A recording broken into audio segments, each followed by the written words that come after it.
Welcome to కరిష్కా IAS. మనం ఈరోజు అనగా నవంబర్ 19, 2024న వివిధ దినపత్రికలలో ఉన్న ముఖ్యమైన టాపిక్స్ని కాంపిటేటివ్ ఎగ్జామ్ కోణంలో మనం చూద్దాం. అందులో మొట్టమొదటగా మనకి ఈరోజు కనిపించింది బ్లూ స్కై. సో ఎలాన్ మస్క్నే భయపెట్టిన ఈ బ్లూ స్కై ఏంటి అన్నది మనం తెలుసుకుందాం. ఎలాన్ మస్క్ అనగానే ఈరోజు ఎక్స్ అంటే గతంలో దాని పేరు ట్విట్టర్ అన్నాం.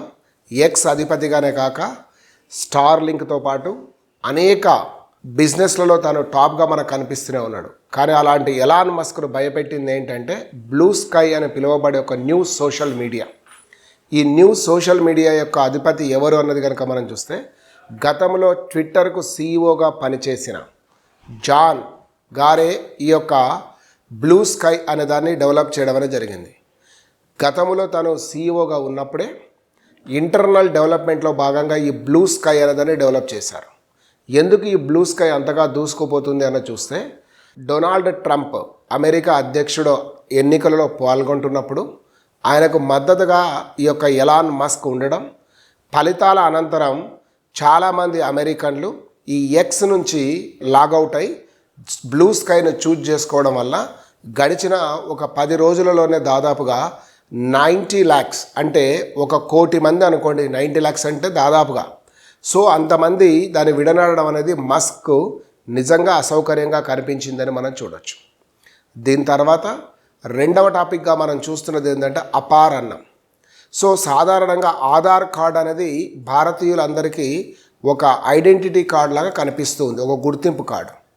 అలాగే విద్యార్థులకు కూడా one nation one identity card అనే విధానంలో ఈ యొక్క అపార్ అనే దాన్ని కేంద్ర ప్రభుత్వం ముఖ్యంగా సాంకేతిక విద్య ఏదైతే టెక్నికల్ ఎడ్యుకేషన్ వాళ్ళు ఉన్నారో వీళ్ళు దీన్ని డెవలప్ చేయాలనే ప్రయత్నం ప్రారంభించారు.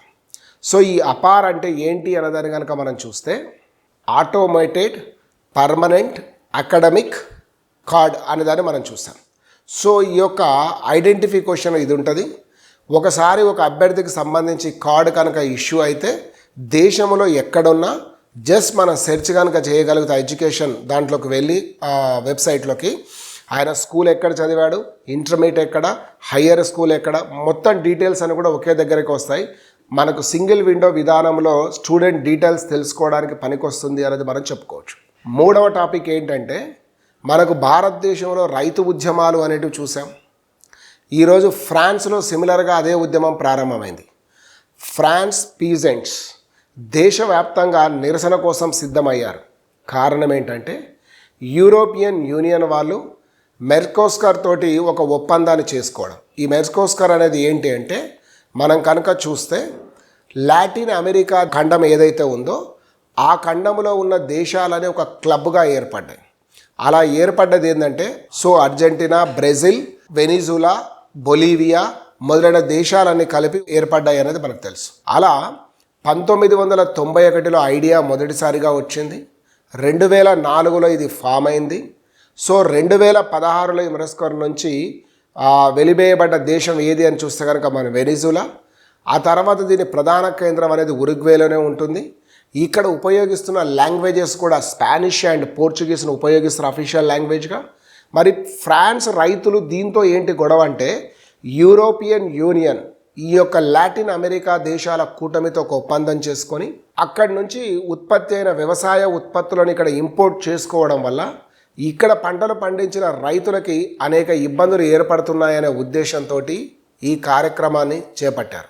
సో యూరోపియన్ యూనియన్ ఈ ఒప్పందం నుంచి వైదొలగకపోతే ఫ్రాన్స్ రైతులు తీవ్రంగా నష్టపోతారన్నదే మనకు కనిపిస్తున్న అంశంగా చెప్పుకోవచ్చు. మరి 4వ అంశంగా మనం ఈరోజు చూడవలసి వచ్చింది సంజయ్ కుమార్ మూర్తి గారి గురించి.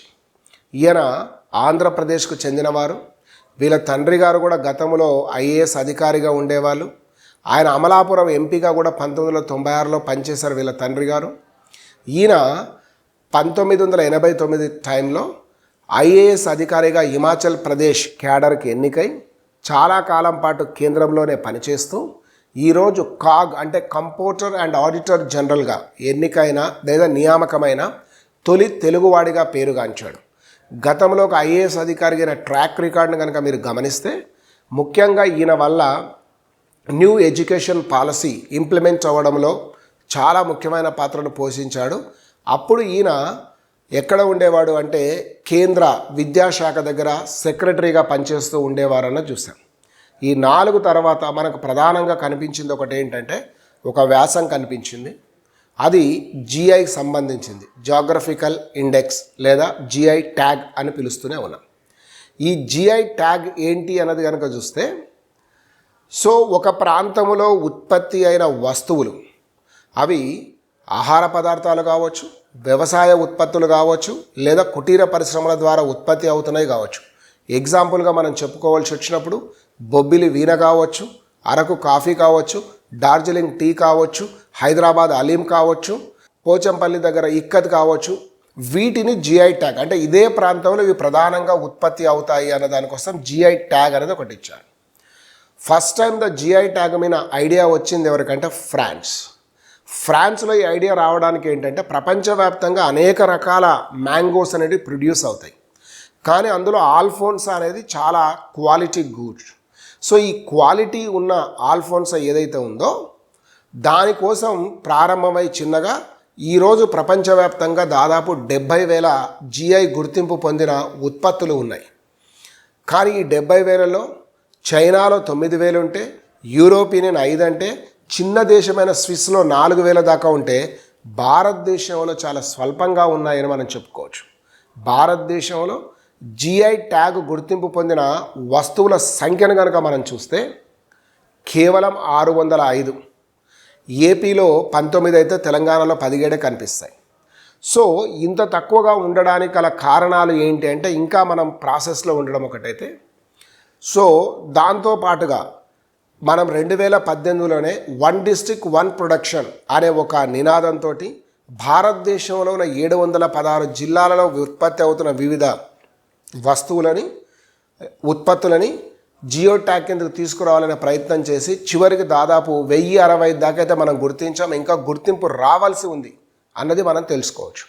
మరి ఈ జిఐ ట్యాగ్కు ఎవరు నిర్ధారిస్తారు ఇది జిఐ అన్నది దేశంలో కానీ వెలుపల కానీ అన్నదానికి చూసిన సమాచారం ఏంటంటే, మన దేశంలో అయితే geographical location of goods registration and protection act of 1999 ప్రకారం ఈ యొక్క ఉత్పత్తులకు జిఐ ట్యాగ్ అనేది ఇవ్వడం జరుగుతుంది. అయితే ఇది అమల్లోకి ఎప్పటి నుంచి వచ్చింది అన్నది కనుక మనం చూస్తే 2003 సెప్టెంబర్ 15 నుంచి వచ్చింది. దీన్ని ఈ యొక్క export department ministry of trade and commerce వాళ్ళు కూడా దీనికి ఐడెంటిఫికేషన్ అనేది ఇవ్వవలసి ఉంటుంది. అదేవిధంగా దీనివల్ల లాభం ఏంటి అన్నది కనుక చూస్తే ప్రజలకు ఉపాధి లభిస్తుంది, వలస తగ్గిపోతుంది, అదేవిధంగా ఈ ప్రాంతంలో ఆర్థిక అభివృద్ధి జరుగుతుంది. అదేవిధంగా దీని ద్వారా ఎగుమతులు జరిగి విదేశీ మారకాన్ని కూడా మనం ఆర్జించే అవకాశం ఉంటుంది. ఇది మనం ఈరోజు చర్చించుకున్న news paper based current affairs. మనం తిరిగి మళ్ళీ నెక్స్ట్ డే కలుద్దాం. Thank you all. Will meet tomorrow.